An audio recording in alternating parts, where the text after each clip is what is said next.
With pantomime season in full swing, there were heroes and villains aplenty at Villa Park, but one man was both. In October, Benito Carboni quit rock-bottom Sheffield Wednesday. Now he was out to make their Christmas even more miserable. It was hero worship by the fans, but what he did in the end, the position that we're in, I think a lot of it is down partly to what he did at the beginning of the season. It's the same as other mate, can you? It's all right having all talent in the world, but if you're going to carry on going on when you're in sub and all this, you're best off with that, aren't you? Let's just say he won't be too gratefully received by the Wednesday fans, I don't think. That threat was carried out with interest. Some Owls fans clearly feel money motivated his move, but words will never hurt the little Italian, though flying boots might. And Danny Sonner, sent off at West Ham for fouling another Wednesday turncoat Paolo Di Canio, seems to have his own agenda again.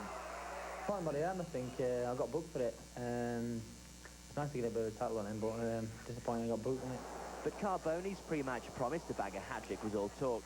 This second-half free kick was the closest he came to wounding Wednesday, and his game ended prematurely. It did become a little bit too personal for Benny. It was almost like, particularly when we were behind, he was trying to win the game single-handedly sometimes. This is something that I tried to put in before the game, that really you must concentrate on a team performance than a Carboni versus Sheffield Wednesday performance. And with all eyes on Carboni, another hero emerged. Paul Merson, starting his first league game since September, turned back the clock with some vintage Merse magic, scoring his first in the Premiership since January. It's all about the lads winning today, and it was nice to score, and especially on my son's birthday, so it was a goal for him. But it seems even Merse can't solve Aston Villa's spot kick hoodoo. After Alan Quinn was penalised for handling, he'd watched Dion Dublin try and fail. Then Dublin was impeded by Emerson Tom, and with a goal to his name, Merson himself fancied a go. But again, Cernicek was up to it. The chairman's offered actually to come and take the next one. He told me that he won a cup once in a penalty shootout. In front of their lowest crowd of the season, it needed Ian Taylor to win it for Villa. This time, Merson turned creator, putting the perfect pinpoint centre for the midfield man to convert. And that really was rubbing it in. I feel a bit sorry for Danny, he's having a tough time, and his team have gone 1-0 up. His keeper saved 2 penalties, and he's ended up on the losing side. So, I'll just keep hope he does what I do, just keep your head down and get on with it. I think we're not very far away, and I think we're getting that first win, or that little bit of rubber green that every team needs. Then I think you'll see a different team again, and I think you'll see an upturn in results for us. For all their booing of Benny, the visiting fans had little to cheer. They might be 10 points adrift of safety, and with just 1 win to show for their season. But at least their team can take a penalty. So John Gregory wards off the Demons for the time being. Still plenty of other games left on the card. We start off our Saturday roundup at the Stadium of Light in Sunderland.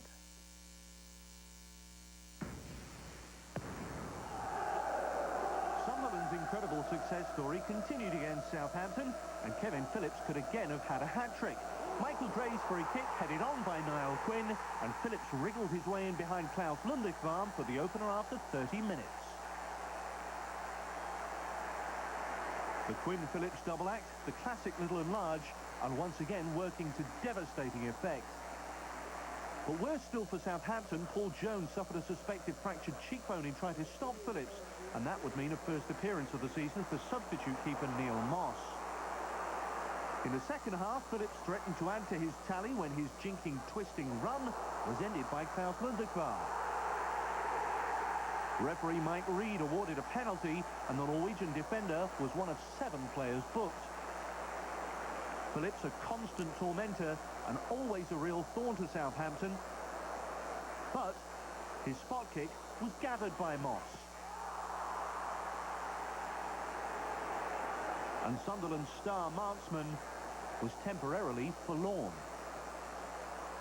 When Stefan Schwartz was replaced late on, it meant a debut for new signing Kevin Kilban, the Republic of Ireland winger joining Peter Reid's team this week for more than £2 million from West Brom. Phillips' penalty miss nearly proved very costly. A Southampton break initiated by Marian Pahars, but James Beattie just unable to reach the little Latvian's cross. And it wasn't until the last minute that Sunderland put the game beyond the Saints' reach. Some wonderful wing work by Kevin Kilban. Again, the head of Niall Quinn, and Phillips was quickest to pounce for his 19th goal of the season. and his 6th in his last 3 Premiership matches. Final score at the Stadium of Light, Sunderland 2, Southampton 0. Sometimes your performances don't warrant the results, but at the end of the day, you know, you can't keep bemoaning your luck. You've got to make your own luck, and we'll do that. We know we can play, well, we can play better, and we know we're on the right road. So we'll just keep chipping away and keep proving all the experts and the pundits wrong as we normally do. There was sympathy in the Teesside air. Spurs, like Middlesbrough, know all about getting knocked out of cups by lower division opposition. And they still haven't won since being beaten by Fulham in the Worthington. Ramon Vega didn't have long to wait after being denied by Mark Schwarzer. He scored moments later to compound the miserable week that Borough have had to endure. Their defence still looking battle-weary after those defeats to Wrexham and Tranmere. 5.5 years at the helm make Brian Robson one of the longest-serving managers in the Premiership. Right now, he's one of the most under fire as well. But when 2 of his best signings combined for an equaliser, there was light at the end of the tunnel. Juninho and Christian Ziege in partnership. There were still signs that Borough's woe could return at any moment. Ziege will be reliving this moment over in his mind for a while. That could have proved costly. But in the second half, Borough exposed Spurs' strangely out-of-form defence again. Ziege once more at the heart of the move, but it took some poor play from Tottenham to get the ball to Brian Deane. Spurs destined for their 5th away defeat in 6 games. For Borough, a huge and essential relief at the end of a desperate 7 days. And, but for a stumble, their recovery to full health would have been complete.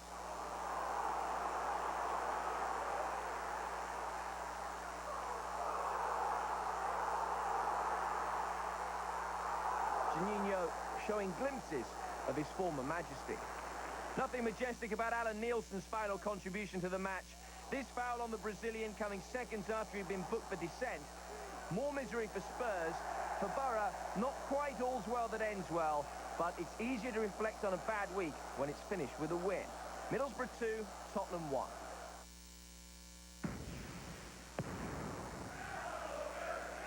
After a run of 9 Premiership games that had brought them only 2 points, Watford could have done without falling behind with just 4 minutes played against Everton.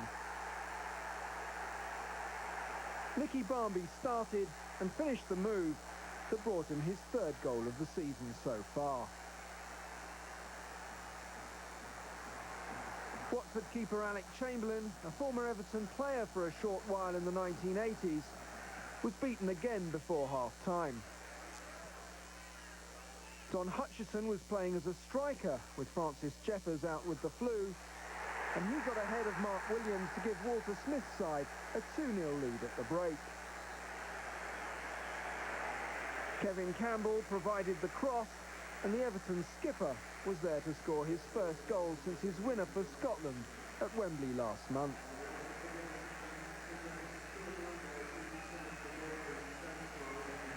The Hornets had created little in the first half, but they started the second looking livelier, and young Tommy Smith wasted 2 good opportunities before Michel Ngonge's persistence brought his side back into contention. The 5th goal this campaign for Watford's top scorer. But any hope they had of rescuing a point disappeared 4 minutes from the end. Referee Alan Wilkie initially waved play on after Mark Williams had collided with Nicky Barmby. But his linesman flagged for a penalty, and David Unsworth tucked in his 3rd successful spot kick this term. It all seemed a little bit harsh on the Hornets, and it left some of their players absolutely fuming. In stoppage time, Neil Cox took out his frustration on the very same linesman after another decision had gone against his side. He thought he managed to keep this ball in, and his subsequent use of industrial language saw him earn a red card. The Hornets have now gone 13 League and Cup games without a victory. Watford 1, Everton 3. Back to Sunderland, what can you say about Kevin Phillips? You could say he's the man, he's the bomb, he's all that in a bag of Walker's chips. Super Kev pretty much sums it up. That left just one game on Sunday's docket, and it was a good one. First place Leeds United faced off against ninth place Chelsea at Stamford Bridge in London. They were ready to do battle. The teams headed onto the pitch. Leeds manager David O'Leary, he's got his side in top form. As we kicked it off, Gianluca Vialli, Chelsea manager, might want to just consider suiting up again. Chelsea on the attack. Roberto Di Matteo picking up the ball in midfield, playing give and go with Dennis Wise.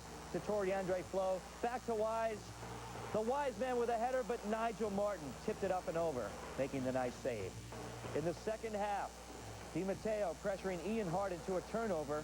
Chris Sutton takes it. Back to Di Matteo, who takes a shot, but misses the target. In the 66th minute, Lee Bowyer across to Stephen McPhail. He does not fail to find the mark, and it's 1-0 Leeds. In the 69th minute, Frank Leboeuf, already been booked once. He trips Harry Kewell, and that's all for you, red card. Leboeuf is not going quietly, but he was sent off. Then in the 88th minute, Leeds puts it away in the final minutes. McPhail, the free kick. Nobody touched it until it touched net. 2-0 the final. McPhail, the hat trick -1. Chelsea's poor league form continues while O'Leary's club